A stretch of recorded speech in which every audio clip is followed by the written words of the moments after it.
직무에 대한 이야기를 들으려고 합니다.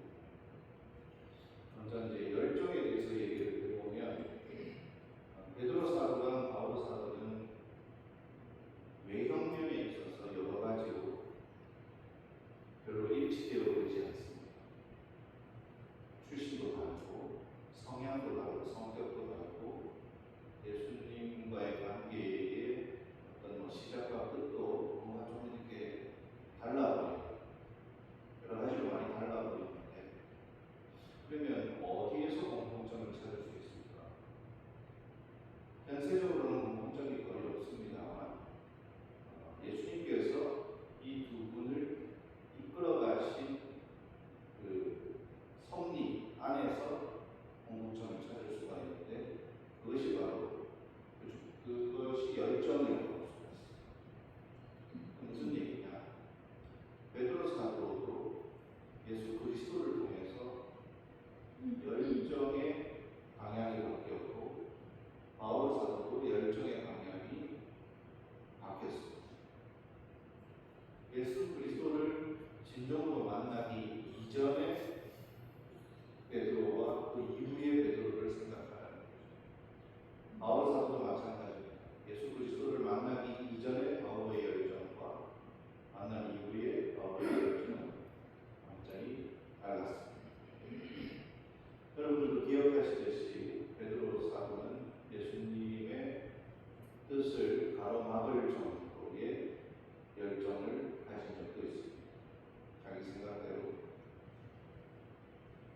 그리고 칼을 뽑아서 누군가의 귀를 자른 적도 있죠. 그러나 예수 그리스도를 만난 이후에 제대로 예수 그리스도의 뜻을 안 이후에 베드로 사도의 열정은 이제 오로지 그분께서 맡겨주신 자신의 직무를 충실히 하는 열정으로 바뀐 거죠. 바울 사도도 그리스도인들을 때려잡는 열정을 가지고 있었던 사람입니다. 그러나 예수 그리스도를 만난 이후에는 오로지 예수님의 복음을 만방에 전하는 열정으로 바뀌었죠. 우리 수도자들도 자신의 열정이 어떤 방향으로 어떤 질서를 갖춰야 하는지를 얼마든지 여기에 비추어서 생각할 수 있는 대목입니다. 그리고 이 열정은 구체적으로 수도생활을 하는 사람들에게는 자신에게 주어진 직무와 소임에 그대로 연결이 됩니다. 오늘 복음에서 예수님께서 베드로 사도에게 하늘나라의 열쇠를 줬다고 했습니다. 여러분들은 이 열쇠라는 것을 떠올릴 때 여러 가지를 떠올릴 수가 있는데 베드로에게 맡겨진 직무 이렇게 표현하는 게 좋을까요? 베드로에게 맡겨진 권한 이렇게 얘기하는 게 좋을까요? 베드로에게 맡겨진 책임 이렇게 표현하는 게 좋을까요? 어떤 게 좋을까요? 각자가 생각하는 강조점이 있을 수 있는데 사실 다 해당됩니다. 왜냐하면 직무에는 권한과 책임이 같이 주어지기 때문입니다. 그런데 이제 문제는 하늘나라의 열쇠 이 표현을 하늘나라를 위한 열쇠 더 구체적으로 많은 영혼들이 하늘나라로 들어갈 수 있게끔 하는데 어떤 직무를 하고 어떤 역할을 하고 어떤 권한을 가진다 이렇게 해석할 수 있어야 되는 거겠죠. 그러면 많은 영혼들이 하늘나라로 들어가게 하기 위해서 하는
그 직무 때문에 주어진 권한에 대한 열정으로 연주되면 어떻게 되겠어요?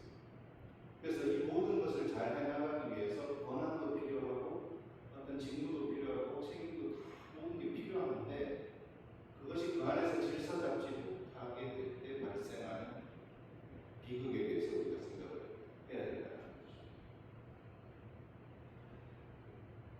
수도회 안에서도 여러분들은 이제 소임을 받고 직무를 받습니다.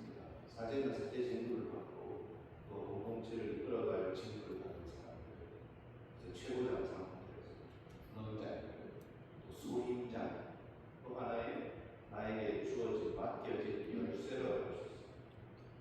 그런데 이 복음 말씀에서 이 열쇠를 가지고 이가 매면 매일 것이고 풀면 풀 것이다 이런 표현을 하니까 아주 대단한 권한처럼 느껴져서 문제인데 여기서 우리가 놓치지 말아야 할 것은 매냐 푸냐 이것만 들어서는 안 되고 무엇을 위해서 맬 것이고 무엇을 위해서 풀 것이고 언제 맬 것이고 언제 풀 것이고 이것에 대한 의식이 있어야 된다는 것입니다. 그래서 제가 처음에 말씀드릴 때 베드로와 바울은 예수 그리스도를 통해서 열정의 변화를 겪었죠. 그러니까 중심에 예수 그리스도가 있다는 것입니다. 삶의 변화를 이끄는 중심에. 마찬가지로 우리가 우리에게 주어진 직무를 하는 데 있어서도 그 모든 표준과 중심은 그리스도여야 한다는 것입니다. 그리스도에 대한 사랑 때문에 이 직무를 하는 것이죠. 그 직무에 따르는 권한이 맛있어서 하는 게 아닙니다. 내 스스로가 이 직무를 내가 해야 될 이유를 스스로 막 잔뜩 쌓아놓고 합리화하면서 사는 게 아니죠. 그리스도 때문에 하는 것입니다. 자, 그러면 그리스도 때문에 하는지 아닌지를 뚜렷한 기준을 가지고 바라보면 겉으로 보이는 것의 허상들을 우리는 많이 걷어낼 수가 있습니다. 구체적으로 말씀을 드리면 공동체 안에서도 어떤 직무를 받는 사람이 자기 일의 책임감을 가지고 열심히 하고 있고 열정도 그 열정이 이 직무를 열심히 함으로써 예수님을 사랑하고 공동체를 사랑하는 것을 실천하는 길이기 때문에 그렇게 하는 것이라면 우리는 그걸 느낄 수 있습니다. 그래서 버거워할 때 도와주고 싶기도 합니다. 근데 그렇지 않고 자신이 해야 될 책임을 다하지 않고 자꾸 남에게 떠넘기는 사람. 근데 잘 떠넘기기 위해서는 또 그렇게 친절해요. 내가 해야 될 일을 남에게 떠넘기려니까 가서 그렇게 친절하고 그렇게 합니다. 그러니까 만약에 지향과 의도를 제대로 꿰뚫어볼 수 있는 사람은 그런 겉으로 꾸며진 친절에 속지 않습니다. 하지만 쓸데없는 그 감정놀이를 하지 않고 자기 일을 묵묵히 충실히 하고 있는 사람 속에서 그리스도에 대한 사랑과 공동체에 대한 사랑을 봐야 됩니다. 그래서 자기 책무, 자기에게 주어진 일을 진심으로 열심히 잘하려고 노력하고 계속 완성시키려고 노력하는 그 모습이 바로 수도자에게는 그리스도를 사랑하고 공동체를 사랑하고 교회를 사랑하는 모습입니다. 그러니까 올바른 열정이 무엇인지 자신에게 주어진 직무를 어떻게 하는 것이 하나님께 영광을 드리는 것인지를 우리는 제대로 자각한 상태에서 살아야 된다는 것입니다. 베드로 사도와 바울 사도도 많은 시간, 오랜 시간 동안 거기에 이르지 못하고 엉뚱하게 허비한 시간이 많습니다. 그러나 그리스도를 제대로 만난 이후에는 제대로 할 수 있게 되었죠.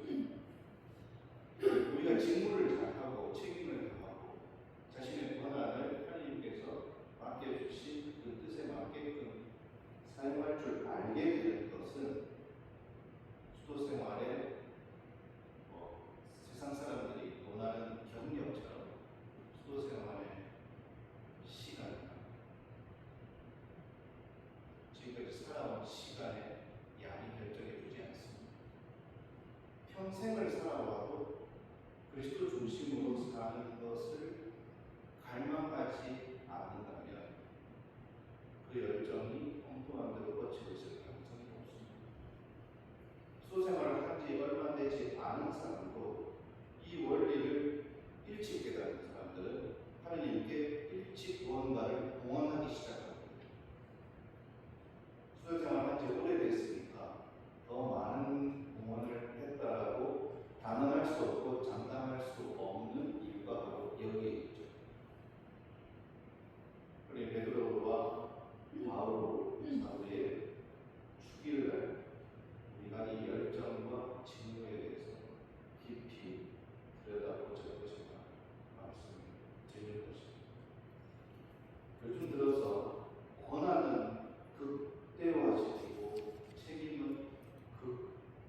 봉사라고 주어진 그 직무를 자기 자신이 누리는 권한으로 착각하는 그런 모습으로 충분히 흘러갈 수가 있다는 것입니다. 우리 수도자가 그런 모습으로 살게 되면 그것이 바로 영혼의 비극이라고 할 수가 있겠죠. 우리 수도 생활을 늘 점검하도록 합시다. 예수님께서 사람들이 나를 누구라고 하느냐 라고 물어봅니다. 그런 다음에 그러면 너희는 나를 누구라고 하느냐 라고 물으십니다. 그래서 진정으로 그리스도를 우리가 사랑하고 그리스도를 진정으로 따르고자 하는 마음이 있는가라는 질문에서 출발해야 됩니다. 모든 그리스도에 대한 사랑이 없이 예수님을 진정으로 사랑하지 않으면 예수님을 진정으로 닮고 싶은 마음이 없을 것이죠. 그렇겠죠. 그러니 예수 그리스도가 보시기에 좋은 모습으로 살지 못하는 그만큼 우리는 그리스도에 대한 사랑을 최우선의 자리에 놓지 않고 있다는 뜻이 될 수도 있는 것입니다. 사자로 살고 있고 수도자로 살고 있지만 가끔 스스로에게 이렇게 묻습니다. 무엇 때문에 이것을 하고 있는가? 그리스도에 대한 사랑 때문에 하고 있는 것입니다.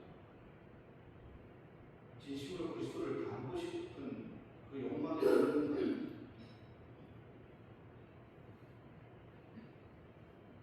오늘 우리 스스로 이 질문을